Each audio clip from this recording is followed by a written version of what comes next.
Have you heard of the 609 letter? If you haven't, I'm about to share with you exactly what this credit letter is, how it can actually chisel off negative things and reported information on your credit reports immediately, and why most people have never heard of 609. So let's get into it.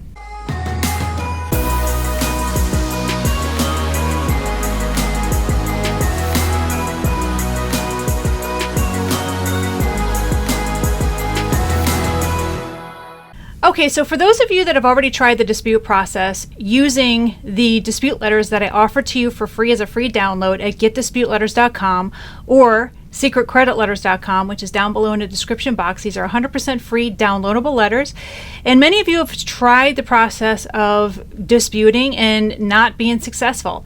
And so if you're wondering, well, Monica, what do I do next? Well, I did do a video on the method of verification, or the move letter, which is typically what you do next if you're unable to get things off of your credit report. However, there's another letter that you can consider. In fact, you can actually send this letter in lieu of, or instead of, sending a credit dispute letter. You could send one to Experian, one to Equifax, and one to TransUnion. Be sure to always send these letters by way of trackable mail. You do not have to send the letters to the Credit Reporting Bureau certified, which is that green card, unless, of course, you're threatening to sue them. However, if you're not threatening to sue them, not yet anyway, you only need to send a trackable mail. So then that way you know when the 30 calendar days starts ticking, okay? Because they do have 30 calendar days to complete their investigation. So let's talk about the Section 609 letter, a letter that most people have never heard of. And again, you can use this if you're first getting started with disputing stuff on your credit reports. You can use this right away. You don't have to use any of the other dispute letters. In fact, again, go to getdisputeletters.com or secretcreditletters.com as a free download, which is below this video in the description box. You can actually download those letters and look for the little box where you can get the 609 letter. It will be a newly uploaded letter for you.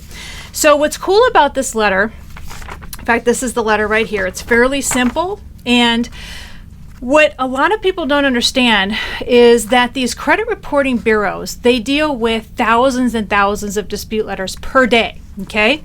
And so what they typically do, especially when they want to buy themselves time, is they'll say, oh, well, they'll send you out a form letter stating that they don't believe that this is you, that maybe you're working with a credit repair company, and that they don't think that this is really you that's filing this dispute, or you know, requesting information about specific negatives on your personal credit reports. And so they've been doing that a lot lately, even though I tell everybody, listen, every single time you send any kind of correspondence to the credit reporting bureaus, which are Experian, Equifax, and TransUnion, you do need to include a copy of your current driver's license or a state ID card, ideally showing your current address. And if you don't have your current address on your driver's license or state ID card, take your happy ass down to the DMV and upgrade it, or get it fixed, okay? Or you can use your passport card or a passport, as long as it's valid, because a passport, as you know, does not have your personal address on there. So that'll be neither here nor there. And then you need 2 utility bills showing your current address. Now, you might be thinking, well, Monica, I live with so-and-so, and so-and-so pays all the bills, and the water and electric bill is in his or her name. Okay, great. So you probably have a bank statement, or maybe a credit card payment, or I don't particularly like credit card payments, but maybe you have a car payment, or some other type of documentation that's recent within the last 60 days showing your current address and your name information. Now, I strongly recommend that if it's a credit card statement or if it's a bank statement, make sure that you get rid of all of your personal information when it comes to your account numbers. You don't want that floating around in the universe out there because of such heavy levels of identity theft in today's day and age. You just don't want that. And so, people ripping off your credit card or your, obviously your bank account information, you do not want that. So just basically make sure that you take a heavy duty marker, and block it all out. But that's like second rate. I usually like utility bills first and foremost. You send 2 utility bills in, but I've had people complain lately, especially lately, probably because the disputes are increasing in frequency with people that are trying to fix their credit right now, because people are having credit problems at this point, especially post-pandemic. So I think what they're trying to do is kick the can down the road, give themselves an extra 30 days by sending you a form letter saying, I still don't believe it's you, even though you did send me your identification and you did send me 2 utility bills. I'm still going to choose to buy time. So that's why I like this 609 letter, because you can actually send the 609 letter instead of sending a regular dispute letter.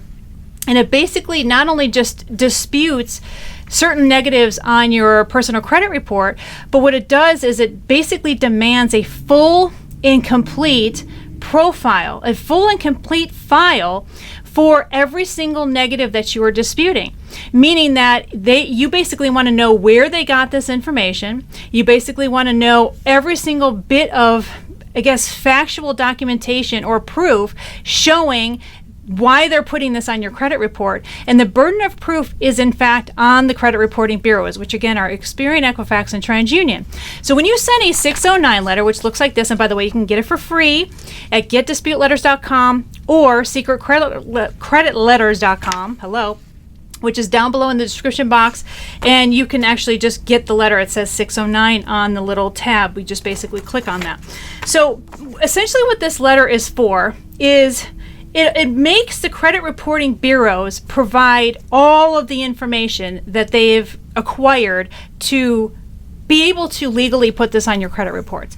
This is beyond a dispute letter, okay? A dispute letter basically says, hey, I believe that this is incorrect information, therefore I need you to investigate it or take it off. This goes a step further because it basically says that you need to not only investigate this stuff that I'm asking you to investigate, but it's also demanding to know exactly how you acquired this information, why in fact you're reporting this on my credit report, and show proof from these entities, whether they're banks or lenders, why they're showing this information on my credit reports. And then the burden of proof is on them to then go around like a chicken with their head cut off to get this information, because I can guarantee you they don't have it. They do not have this information. And this is a step above just a run-of-the-mill investigation, okay?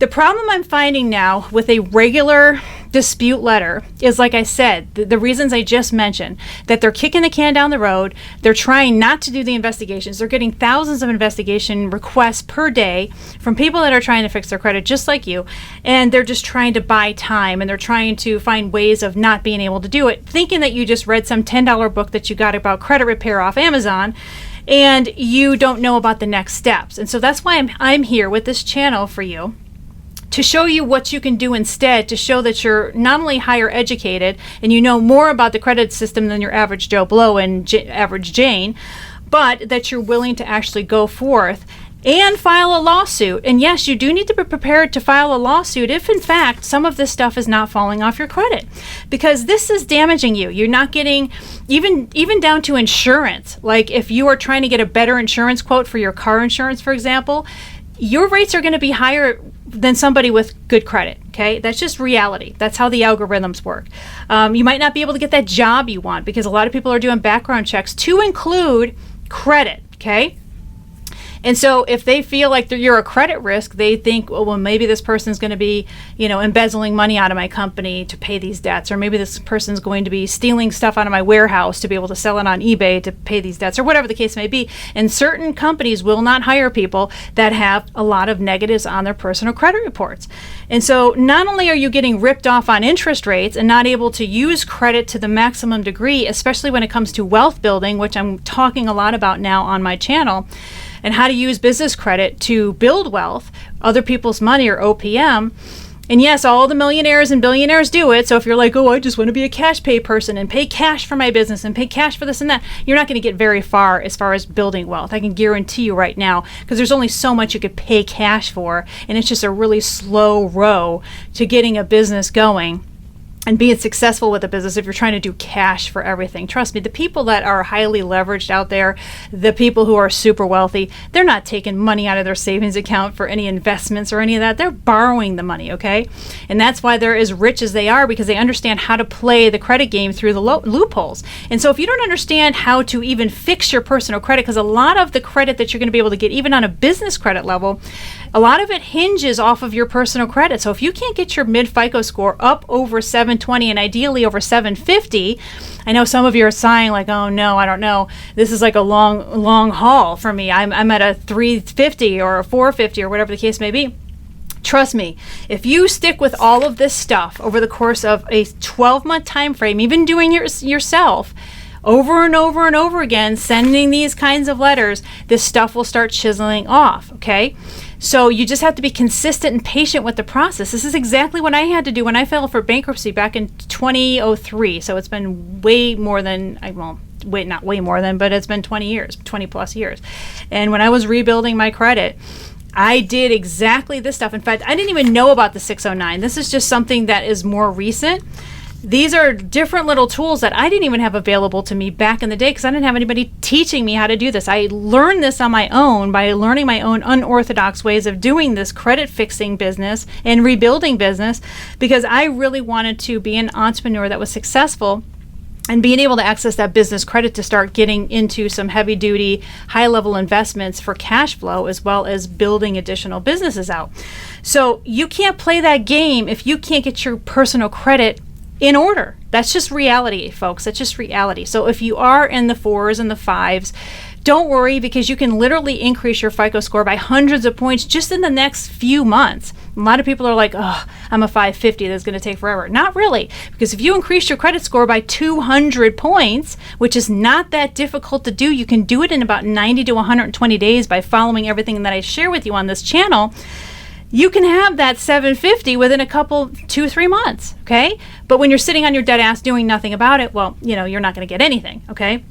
Now, I'm not saying that you are in particular, but there's a lot of people that just, I don't even want to do it because it seems like it's overwhelming. Well, then you already lost before you even started, okay? I'm not asking you to kick in hundreds of dollars a month to pay a credit repair company. I'm not asking you to do anything that's ridiculously expensive or hard to do. All this is very easy to do if you just follow the instructions. So you're probably thinking, okay, well, Monica, what are the instructions? Oh, so let's get into the very, very bare minimum of what you need to do here. Number 1, you need to pull your personal credit. If you haven't done so already, I highly recommend you spend the $39.99. It's a one-time fee to Experian. You can get all 3 credit reports and all 3 FICO scores. If you decide to use some other random, Credit Karma or whatever, they're probably not going to report your FICO score accurately. And it's not going to be really easily downloadable as a PDF to where you can print it out and actually go through all the misinformation that's on your credit report, all the negatives that are on your credit report, all the hard inquiries that are on your credit report, things that you need to have updated, changed, or removed. So I like to pull all 3. And you pay the one-time fee of $39.99. You get all 3 FICOs, all 3 credit reports. People ask me, well, what's the difference between just getting my free annual report? Free annual reports don't have FICO scores, okay? So if you want your FICO score to see where I am before and after, I don't know about you, but if I was on a diet weight loss program, I'd want to know what I read on the scale today and what I read on the scale 8 weeks from now when my program's over. So you can't tell if you're successful with all this stuff if you don't have a perimeter or some kind of guideline to start with. And so the FICO score is a really good way of doing that. So number 1, pull all your credit reports. Number 2, print them all out. And I like to highlight everything that's not accurate, like any name information, any address information, any old phone numbers. You want to send a separate letter that should be your first letter, along with a copy of your current driver's license and a copy of 2 utility bills. It does not have to be trackable, this first letter, and it's basically updating your information. So anything that's wrong, any aliases you never used, any alternatives to your social security number that's not correct. A lot of times when you're at different car dealerships, for example, or maybe you're at a bank and you're trying to apply for a loan, sometimes the people behind the counter are like typing in information and your name gets transposed in some way. Your social security number gets transposed. And so when you have all these extra social security numbers that you've never gone by or never tried to use, it makes you look bad, like you're trying to run some kind of fraud scheme, So what you want to do is remove all that stuff. Just say, no, I never used this social security number ever in my life. I don't know why it's on my personal credit report. I've never had this address, even if it's a transposed number, for example. I've never used that address. I've never used this name.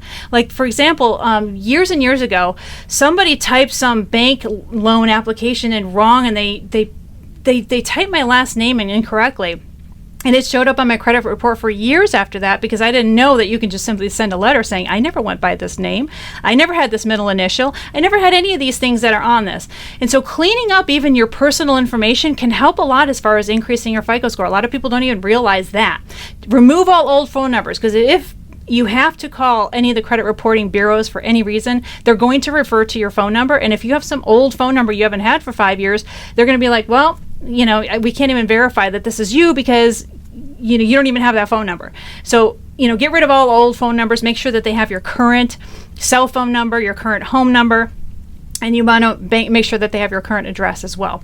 So that's first and foremost, the very first thing you need to do is straighten out any of the personal information that's inaccurate on there. That's one letter that goes out, one to Experian and one to Equifax, one to TransUnion. Send that out with a copy of your driver's license and 2 utility bills. Does not have to be trackable. Next, you can immediately start working on your dispute letters to include just the 609 letter, okay? So again, you can download it for free at getdisputeletters.com or secretcreditletters.com down below in the description box below this video. You will see both those links. And you just look for the 609 button and you download this, okay? Now, mind you, please note that this particular letter has all 3 credit reporting bureaus on there. This will be a Microsoft Word document that you will be downloading, which means that when you are sending it to Equifax, for example, you want to remove these other 2, okay? Hello? Some people just don't know how to do this kind of stuff. It's called basic editing. And so then when you want to not send it to Equifax, you want to send it to Experian, you get rid of the other 2, and you keep doing this. You want to make sure, obviously, you put all your personal information at the top, okay? And then you also want to be able to put any and all negative accounts in this area that you're going to be disputing and that you're going to be demanding that they give you the Section 609 information on, okay? So let me be very clear on what exactly the 609 statute is. I'm going to show it up on the screen right now for you so then that way you can get an idea of exactly what this is. So basically it says, under Section 609 of the Fair Credit Reporting Act, 15 U.S. Code 1681G, I am exercising my legal right to request full disclosure of all information contained in my credit file. This includes the source of information, original creditor details, and signed contracts or applications associated with the accounts listed below. And then you're obviously going to list the accounts. Now, maybe you have 5 different accounts that you want to dispute. Ideally, you'll focus on closed accounts, okay? Whenever you focus on doing your initial round of disputes, I always tell people to focus on closed accounts. You don't want to focus on open revolving accounts or trying to deal with late pays or anything like that. Just focus on the closed accounts, especially with credit collection agencies. Those are typically the easiest to get off. And then you can focus on the rest of the stuff later, okay? You can even add a bankruptcy because that's technically considered closed as long as it's been legally discharged by a court of law. You can also include a repossession as long as that's already been done and over with. You can also include a foreclosure as long as that's done and over with as well. So you definitely want to include every single one of those accounts are going to be separate. You're going to include the name of the creditor or debtor or collection agency, the partial account number, not the whole account number. Exactly the way it reads on your credit reports is exactly how you want to post it, and the amount that they're claiming that you owe. Okay? Those are the 3 pieces of information you need to include, and it can be on one line. Name of debtor, amount that they're claiming that you owe, and the partial account number, okay? And then you do like all the different lines. So if you have 5 different credit accounts that you're going to be disputing, then there's going to be 5 different lines, all right? I like to line them out and space them out a little bit just so then that way it's not all, bundled together. And then what you want to do is make sure that you include, again, you have to include your driver's license, state ID, passport, something that's a current ID issued by the government in some capacity, and 2 utility bills or alternative documentation showing where you live. This is really important because, like I said, they will try to kick this can down the road. Okay, so then basically what you'll do is you'll send this after you're done with your letters. You'll sign it. I don't like to legally sign anything when it comes to the credit reporting bureaus, but especially if you're going to ever communicate with creditors or collection agencies, definitely never include your legal signature.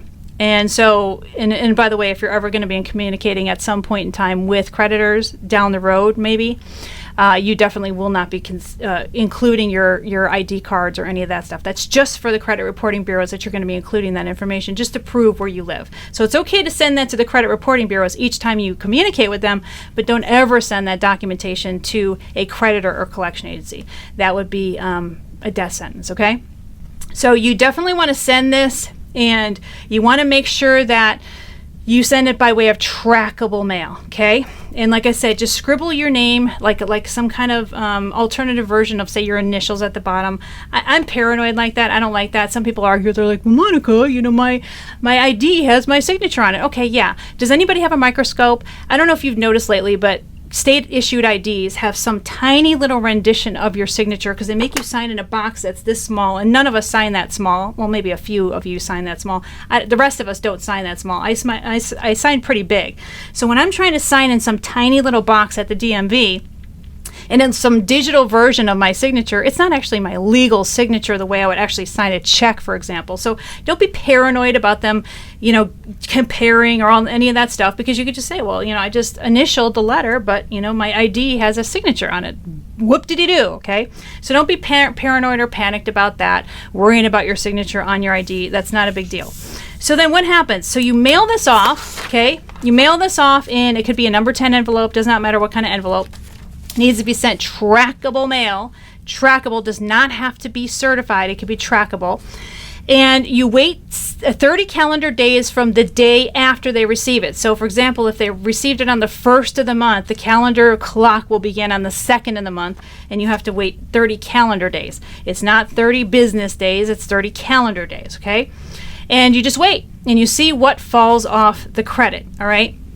And so they might send you a letter saying, we don't believe it's you, blah, blah, blah, blah, blah. In which case, your next letter, if that ever happens, needs to be a very strong legal letter. So it would be this letter plus a really strong box that would be toward the bottom. Just say, hey, I received this notification from you in the mail stating that you don't believe that this is me. Yet again, here's a copy of my state-issued ID. Here are my utility bills within the last 30 days.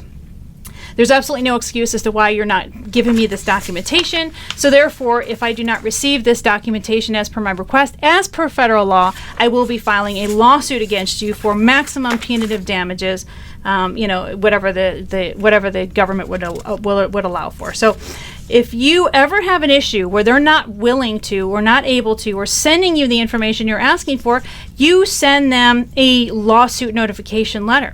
Period. And all of those problems will go away. They will start to furnish you the documentation you're requesting. You will find that with this secret 609 letter, a lot of stuff will fall off way more than you'll ever find with a general dispute letter, just because you're citing specific case law that has to do with full disclosure, not just partial disclosure, not just, oh yeah, we did an investigation, but just trust us, we did an investigation, and then here's your updated information, not showing any proof of how they did the investigation, any contracts, any agreements with the creditors or the collection agencies, nothing. And that's why I always tell people, listen, it's always best to go after the closed accounts, especially collection agencies, because collection agencies don't have a signed agreement in any of their folders anywhere. They don't have any of that, because the original debtor does not give them that when they transfer the debt. And a lot of people don't know this, but credit collection agencies cannot go back to the original debtor to get the original contract. They have an agreement where they're like, hey, we're selling you this debt. You're on your own, okay? So if you collect on it, great. If you don't, oh, well, that's your problem. That's, welcome to the world of risk, right? So if a credit collection agency goes back to the original debtor saying, hey, I need paperwork, the original debtor is not going to help them collect. They're not. That's not part of the agreement. So a lot of people don't know, but collection agencies are the easiest to have removed off your credit report because they can never get the documentation that the 609 letter is requesting, okay? So the good news is that you have the credit reporting bureaus based on this letter. They're asking them, hey, we need contracts, we need proof that this account belongs to them. And the credit collection agencies are going to be like, well, we're screwed because we don't have any of that. We can't even get any of that as per our legal agreement with the original debtor. So you, again, just focus on all your closed accounts right now. Focus on everything that's closed that's showing up as negative, charge-offs, like I said, foreclosures, repossessions, that kind of thing. Even a bankruptcy. Yes, even a bankruptcy, you can, because then they have to go back to the court, especially if it's more than 2 years old. Many of these courts don't actually have the paperwork anymore. So if it's been discharged more than 2 years ago, you have a really good chance of potentially getting that bankruptcy removed, okay? So this is the 609 letter. Again, you can go to getdisputeletters.com, or you can actually go to secretcreditletters.com. Down below in the description box below this video, you will see one of those two links that you can actually get this letter. Look for the button that says 609. Download it. It'll be a Microsoft Word document. And make sure you do the proper editing to make sure that your information looks professional. And again, don't forget your driver's license, a copy of that, 2 utility bills, and that you're going to be sending this trackable mail. Make sure that you do that. Very, very, very important. And then you wait the 30 calendar days. And you'll notice a lot of things will fall off. Some things will not fall off because they will actually show the corroborating evidence that you actually have this account, that this is your account, in which case we take the next steps. We do the method of verification letter. We do other things. Don't just give up. This is a process. So in addition to you working on your credit, if your FICO score is high enough, you definitely want to consider getting one of those second chance credit cards, at least one, to start rebuilding as you're chiseling off. That's a big mistake that I see a lot of people make, a lot of my students in credit make, where they're fixing their credit and they're removing a bunch of accounts, but they're not starting new accounts to start rebuilding credit. Furthermore, if you have any accounts that you have open and revolving, make sure that you pay those credit cards on time. Don't get in this mess. Don't continue facilitating the mess that you're in right now. Make a commitment to do better, okay? And then that's how you slowly but surely pull yourself out of this mess, all right? So I hope that helped you. If you like the content, please give me a nice thumbs up, as well as subscribe to my channel, because that helps me out a lot, as well as being able to allow more content to come your way. And of course, like I said, go down below in the description box to check out those links. This is Monica Main signing off, and I will see you in the next video.